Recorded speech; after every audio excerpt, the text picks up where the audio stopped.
for Occupational Safety and Health Administration. So it's established to ensure the safety and health of working condition. It's applied to all dental practice and clinic, and including the in-office clinic and the community outreach clinic. So we need to have a safetiness for you and for your patient. Why OSHA compliance is matter? OSHA compliance is really important because number one, it protects dental staff and patient from hazards, from chemical, from infection. Number two, it prevents workplace injury and infection. Number three is the legal requirement, and if we're not comply, we get fined. And number four is promote trust and professionalism. So OSHA's standard for dentistry, the key point is we're going to talk about the bloodborne pathogen aerosol and standard and hazard communication standard, personal protection equipment (PPE) standard, and general workplace safety and record keeping. So again, when we talk about OSHA standard, we're talking some basic information. Bloodborne bloodborne pathogen mean that the bacteria, the virus or bacteria that come from the blood, and how do we handle it? And number two is the hazardous communication standard. How do you manage the toxic material in the dental industry? Number three is the personal protective equipment. What kind of equipment do we need to have when you deal directly with patient or with indirectly with patient? Working safety place, and got to keep the record. So very important. So this is just a quick information. Bloodborne pathogen standard. I'm not going to go so deep, but I wanted you to know that some of the viruses really you need to be aware that they are very, very dangerous for a person to get infected. So this bloodborne pathogen to help standard to help to protect you against exposure of infected material. The virus that we worry about is the HIV, the hepatitis B, hepatitis C, and other virus. And and then the require written exposed control plan. We're going to go a little bit deeper as we talk about this. Sometimes these language can be really difficult for you if it's your first time learning this. So regarding to the exposure control plan, you need to have the manual to review and update every year or every 2 years. I'm not sure I have to check on that. Identify the potential exposure tasks. What do you do when you get needle poking or you get some sharp instrument poke you? Specify engineer and work practice control. And you need to have the workplace safety. And also number four is include what do you do when you get exposed? Like I said, you get poked by the sharp instrument that carry blood. How do you? What are the protocol?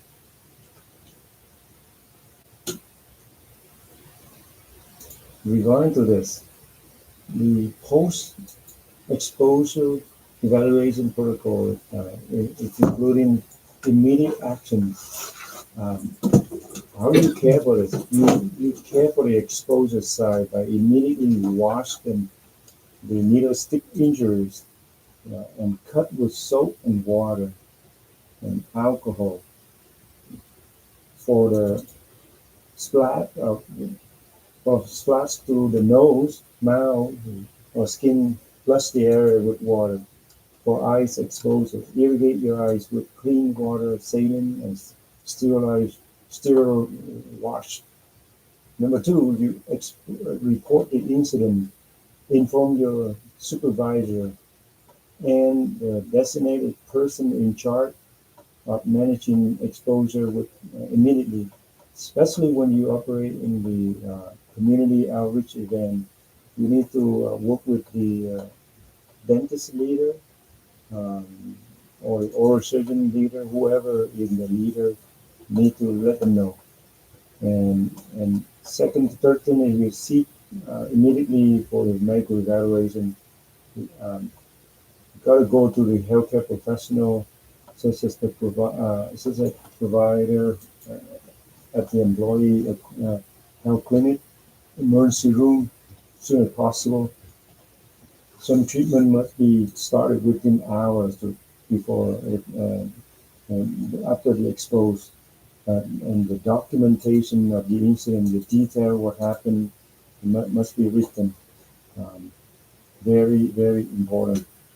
So, in regarding to the medical evaluation and testing, first, when you get the needle exposed or sharp instrument cut on you, first thing that you need to know, identify the person that the sort of individual blood, whether that person is get tested with HIV, hepatitis B, hepatitis C.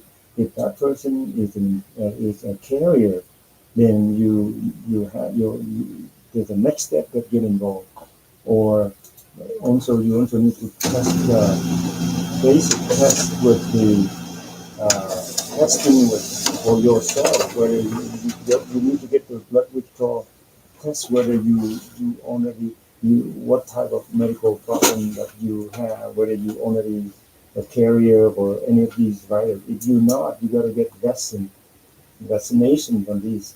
And then on top of that, if that person, the blood of the person that you get hope carry any of those viruses, it need to be immediately treated with antiviral medication. I'm gonna go deep at if it really happened to you, right?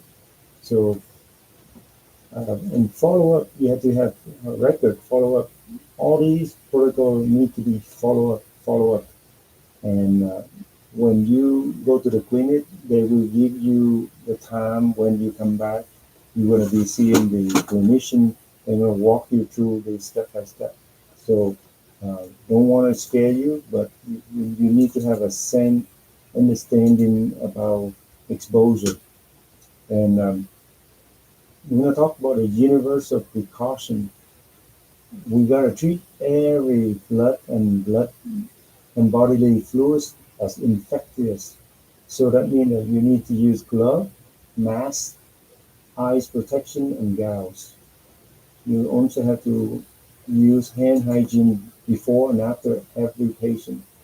You need to protect the patient as well as yourself. If your hand is dirty, you put your glove on, you can cross contaminate and cause your patient to be infected as well. It's not just about that you, but your patient as well. Safety handling the sharp instrument, very important. All those sharp instrument, when you take the tray back to your outer place side, you need to make sure you um, finish cleaning up the sharp equipment first. Put aside every sharp instrument like needle, anything sharp, clean them up first before any other instrument. For example, you see that the needle is needle. You can see that there's a sharp needle handle and also internal sharp here.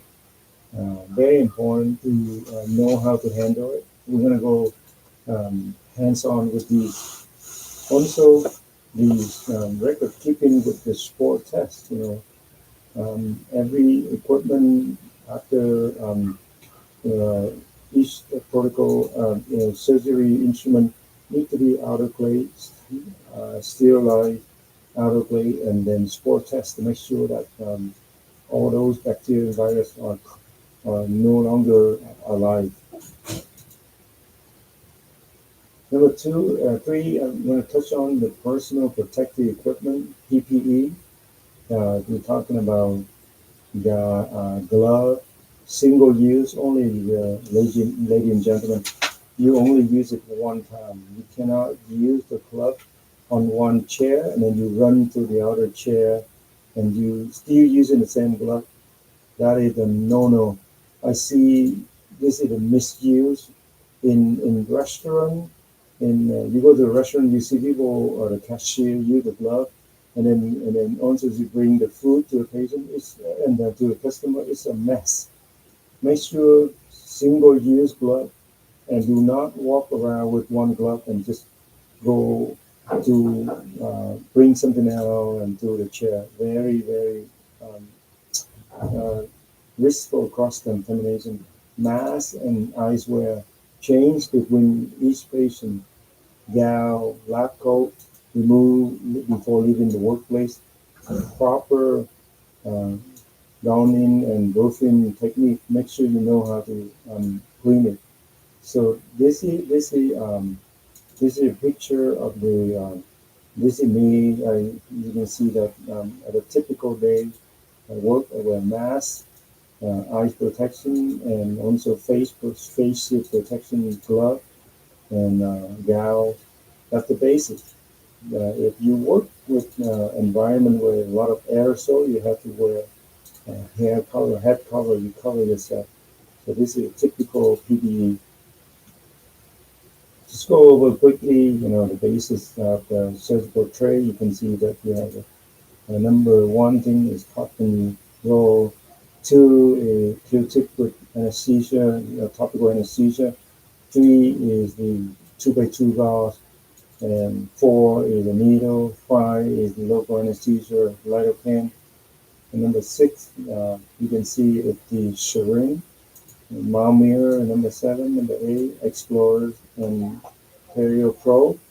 And number nine is small elevator to remove the tooth, to luxate the tooth. Number 10 is a big elevator. Number 11 is peristeel elevator. Number 12 is a correct. All right, and hand hygiene protocol. Ideally, after you should use soap, disinfect your hand, wash with water, alcohol based or artificial nail or jewelry during patient care should be removed. Remember, I want to share with you hazardous communication. It's called cover all your hazardous chemical use in dentistry. Usually we have in dentistry is amalgam. We have some bromocresol, that very toxic, um, and and any other label in the dentistry that is would label chemical um, uh, hazardous. You have to make sure you know where to put them back. Chemical safety. You make sure you use proper storage and disinfect, and also use the fuel hook to properly suck out when you're dealing with these sometimes. Uh, and emergency eye wash station available. Sterilization is infection. Make sure that your autoclave machine have to be up to the standard, and spore test weekly using maintenance log and record. Waste material, everything have to be in the red sharp container or biohazardous container to be disposed. Emergency preparedness. You need to have a location for fire extinguisher access. Maintain first aid kit and eye wash station. Manual drill and emergency plan. CPR and first aid training encouragement, record keeping requirement, all those exposed incident training, attending law, sterilization and maintenance law, hepatitis B vaccination law, employee training, initial and annual OSHA training requirement must cover bloodborne pathogen and hazardous communication. Training document retained for 3 years. One of the common violation in dentistry and dental office is missing exposure control plan and improper label of standard of care access, reuse of single use of PPE, or lack of training of documentation. So building a safety culture is encouraged, require open conversation, report hazards immediately, led by example, compliance start with leadership, reward safety and consciousness behavior. In summarize, remember OSHA compliance is safety, ethic, and professional. Review and update safety protocol every year. Protect yourself, your team, and your patient. Thank you for watching. If you have any questions, let me know.